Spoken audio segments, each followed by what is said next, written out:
안녕하십니까. 둔산동 Q&A 공부방 동아쌤입니다. 이제 학생이 고3 학생 오답 노트에서 생각나는 개선사항만 정리해서 압축해서 녹화하도록 하겠습니다. 이제 처음에 이제 화법 나와서 이야기 나오면 김씨, 박씨, 이씨가 1, 2, 3번에 다 나왔단 말이야.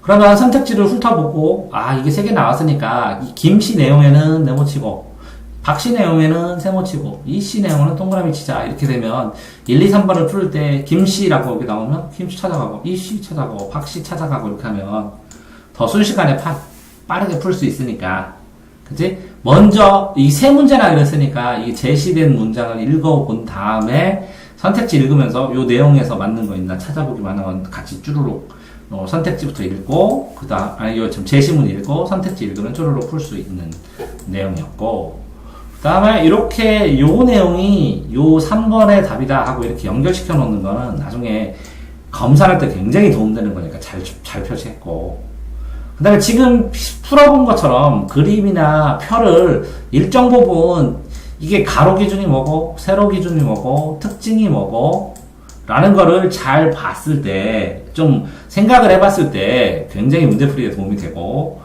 그 다음에 다른 어떤 것보다 이렇게 그림표도 봐야 되지만 개요가 있는 거는 개요부터 보면 요점 정리를 먼저 보고 내용을 풀게 되니까 굉장히 도움이 되고, 그 다음에 선택지를 보고 제시문을 봐야 된다는 거죠.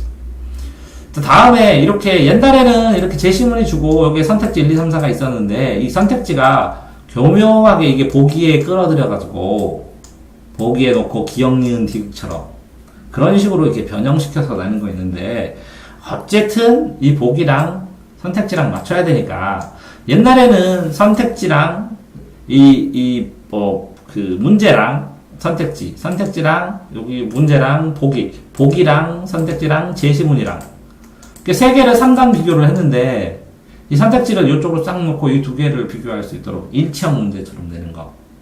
이렇게 삼각관계의 문제가 아니라 변형돼서 나오는 것도 일치형 문제였고, 또 자료를 볼 때 자료 분석형 길어, 굉장히 길어. 길수록 쉬워. 그러니까 높고 낮은 거, 크고 작은 거만 찾으면 되는데, 문제는 이게 3개 정도로 나와. 자료가 3개. 그럼 이걸 관통하는 주제를 생각하고 이 주제 안에서 이 가치를 생각해야 된다는 거지. 큰 흐름을 놓치면 이 자료 분석 문제는 부분적인 걸 보면은 더 오래 걸린다는 거지. 자, 그 다음에 이제 소설이나 시나 아니면 어떤 문제도 제 1번 문제는 이렇게 이론을 묻는 이런 거 관련된 게 나오는데, 진술 방법, 설명, 서사, 묘사, 논증, 이 설명 방법, 여기에 또 설명 방법 14가지, 비교, 대조, 여러 가지 또 비교, 대조, 또 있죠? 정의, 예시부터 있고, 여러 가지 있고, 표현 방법도 비유법, 변화법, 강조법.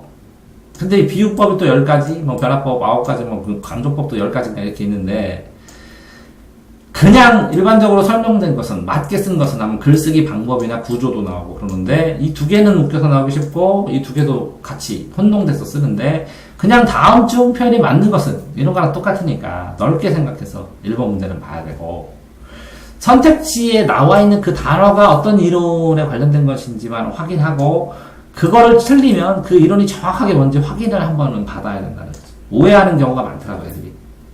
예를 들어서 서리적이 뭐예요? 이렇게 정확하게 물어봐야 하는데, 서리법은 물음표가 찍힌 거고, 서리적은 문맥상 질문하는 뉘앙스가 있어야 되는데 그게 쉽지 않거든. 다음에 유일하게 이 고쳐쓰기는 제시문부터 보면 안 된다는 거지. 그러니까 이 고쳐쓰기는 제시문을 먼저 봐야 된다는 거. 제시문에서 이게 긴 제시문인데 이 문장을 읽어가면서 이게 좀 이상할 것이다 이렇게 체크한 다음에 왜 이상한지 이유를 여기서 확인하면 되거든. 근데 기억, 니은, 디귿의 이 선택지에 있는 이유를 읽으면 이렇게 거꾸로 가면 에러가 나가지고 실수를 잘 한다는 거죠. 홀딱 속아서. 자, 다음은 어쨌든 이렇게 단어가 나오면 이렇게 붙어 있는데, 밀다, 닫다, 해갖고 모든 걸 다 이렇게 잘라서 해야 되고, 단어는 단일어와 복합어가 있고 다식복시, 복합어는 합성어와 파생어가 있는데, 합성어는 어근 플러스 어근이고, 그 다음에 여기다 또 파생어, 여기다 접두사, 접미사 또 붙을 수도 있어. 어근의 개수가 2개라는 뜻이야. 그러니까 파생어는 어근이 1개라는 뜻이야. 거기에 접두사, 접미사가 붙어서 이렇게 보조한다는 것 뿐이지. 그런데 여기에서 요즘 문제에 대해서는 이렇게 쓰기하고 발음하고 둘 다가 다 고려가 돼야 된다는 거지. 그래서 술가락을 숟가락으로 발음한다는 걸 모르면 틀린다는 거지. 그런데 애들이 이렇게 술가락, 숟가락 이렇게 생각하면 단어만 생각하면 틀려버린다는 거지. 반드시 자 밥을 먹을 때는 숟가락을 걸어. 이렇게 그지? 밥을 먹을 때는 숟가락으로 드세요. 이렇게 안 하잖아. 문장으로 하면 하나도 이상하지 어색하지 않으니까 문장 속에서 발음을 평소에 쓰는 대로 사용하는 대로 생각나거든 저절로. 왜? 이상하게 발음을 못 내 문장 속에서는. 근데 단어만 내면 정말 이상하게 발음해 애들이. 이것도 되잖아요. 이렇게 하니까 문장 속에서 꼭 판단하고 지금 벌써 이거를 한 그 2번 연달아 지금 찍으니까 얘기하는 거는 그 단어가 나오면 이 소리 나는 게 필요하잖아. 그러면 이렇게 꺾기 해갖고 일단 써본 다음에 그 시간이 좀 걸리겠지. 근데 그게 더 정확하다고. 자 다음 이렇게 기억 니은 사람도 이렇게 나오면 이렇게 끊어주라는 거지. 그렇다 보면 나중에 보면 여기 문맥적으로 하지만 뭐 이런 거 나오기도 하는데 이 표현에서는 단순 합선이었고 요거는 1, 2, 3위가 있고 순위 기준하니까 어떤 거를 합치기도 하고 떨어뜨리기도 하고 1번만 따지기도 하고 비중을 주기도 하고 그랬거든. 그지? 그런 식으로 이게 전체 문맥의 구조를 나누는 것처럼 선택지도 이렇게 나눠져야 될 것도 있었어. 전체를 내기 위해서 할 수 없이 이렇게 궁여지책으로 이렇게 낸 거거든. 처음부터 이 문제를 골고루 내느라고. 실제로는 요거만 있는 게 요거 3개를 내려고 하는데 이게 껴들어간 것 뿐이야. 포커스는 이걸로 5개를 만들어야 되는데 그럼 너무 난이도가 높아질 거라고 생각해서 만든 거니까. 근데 이 니은하고 요 니은 이거 3번하고 5번은 이렇게 반대되더라고. 이거는 그냥 일반적 정의가 있고. 그럼 둘 중에 하나가 답이라는 것이고. 그러면 이 니은의 특성, 이 전체 문장 구조로 봤을 때 이거는 짧게 단순 합산을 썼는데 이건 종류를 나눴으니까 기준들이 여러 가겠지. 그러니까 당연히 기준이 여러 개라는 건 맞는 거지. 한 개라는 게 틀리고. 그지? 그러니까 전체 문장 구조, 문장의 배열, 이 글을 쓰는 흐름과 관련돼서 이 선택지의 문제가 그 흐름을 반영했다고 고려해서 만들었다는 거지. 자, 어떤 단어를 그냥 한자로 단어는 딱 돼 있는 이렇게 해서 이렇게 정립, 수립, 써놓고 하여 이렇게 써지니까 이 단어를 모르면 그냥 얄짤없이 선택의 여지 없이 틀린 것 얄짤없이는 비속어니까 선택의 여지 없이 틀린 것 같은데 그렇지 않다는 거지. 이 수립을 여기는 전략 수립인데 계획 수립하면 맞다는 거지. 전략은 계획이니까. 그러니까 다른 단어로 해서 하는데 이게 정립이 맞을지도 몰라. 그러면 전략 정립, 계획 정립하면 안 된다. 이상하다는 걸 느끼잖아. 그치? 그러니까 요거 말고 요거랑 비슷한 뉘앙스 있는 단어를 해서 이게 가능한가를 확인해 보면 되니까 요거만 가지고 고민하지 말라는 거지. 만약에 요거 한자를 알면 요걸로 단어를 2개 만들고 요렇게 단어를 만들어서 이게 설명은 해설, 분명 이렇게 해서 하는 것도 나쁘지 않거든? 그 흐름으로. 근데 그게 안 될 때가 있어. 그러니까 요렇게 바꿔보는 거 한 가지, 이렇게 단어를 2개로 나눠보는 거 한 가지. 현재는 이게 2가지를 가르쳐 준다고. 근데 문법 문제나 단어 문제나 전부 다 완성된 어느 정도 문장을 만들어 놓고 판단을 해야 되는 게 국어풀이에는 기본이라는 거지. 자, 다음. 여기서 보면 시가 이렇게 덩어리 입자로 나왔는데 이 시를 나눴으면 연마다 이 어떤 거를 설명하고 이걸 순차적으로 이렇게 발전하는 뉘앙스가 나왔을 때, 그치? 여기에는 아팠다. 그런데 인내하고 버티고 새로운 희망을 발견했다. 그게 푸르른 울음이다. 이렇게 나오는 구조라면 이 흐름도 시도 줄거리나 이야기가 있어야 되거든. 그래야 이해를 하거든. 고등학생 수준에서는. 그치? 더불어 요 한 단락이 이렇게 단락으로 됐을 때 요게 한 연이면 이게 단락의 통일성이야. 여기에는 부정이면 부정이 다 모이고 긍정이면 긍정, 인내면 인내가 계속 모여야 돼. 여기가 겨울의 슬픔이면 여기는 여기 나오는 푸른 울음은 겨울의 슬픈 푸른 울음이야. 그러니까 요거랑 이거랑 가치가 똑같은 등가성이 있다는 걸 알고 있으면 당연히 여기에 밑줄 치면 수식된 이 윗줄에서 이 가치를 찾아내는 거지. 됐죠? 자, 그 다음에 문제 푸는 툭으로 뭐뭐가 A가 아닌 것은 했을 때는 A가 아닌 완전 반대인 B. A가 아니니까 완전 반대를 B를 찾는 게 이 근처, 이거, A 비슷한데? A 비슷한데? 이런 고민을 안 한다는 거지. 완전 반대를 찾으면. 찾을 수 있으면 이걸 찾으면 순식간에 푸는 게 굉장히 많다고.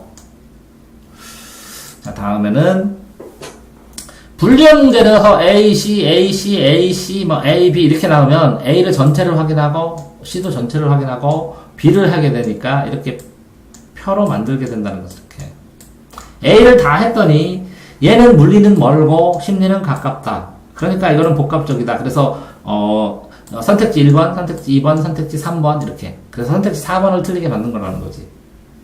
그 다음에 이거는 동떨어져서 쓸 게 없으니까 꿀렁 쓴 거고. 그지? 그래서 가깝고 가까운데 물리적으로는 공간적으로 현실에는 가까운데 심리적으로 굉장히 멀게 들어가면 여기서 갈등이 발생한다는 거지. 근데 멀리 있더라도 심리적으로 가까운 갈등 안 생긴다는 거지. 그 사람 좋아하는데 뭐 문제가 있어. 그러니까 여기서 갈등이 돼야 되는데 여기서 갈등이 있다고 하면 틀린 거라는 거지. 됐죠? 표로. 근데 표에는 이렇게 해설을 안 할 거라는 거지. 해설에는.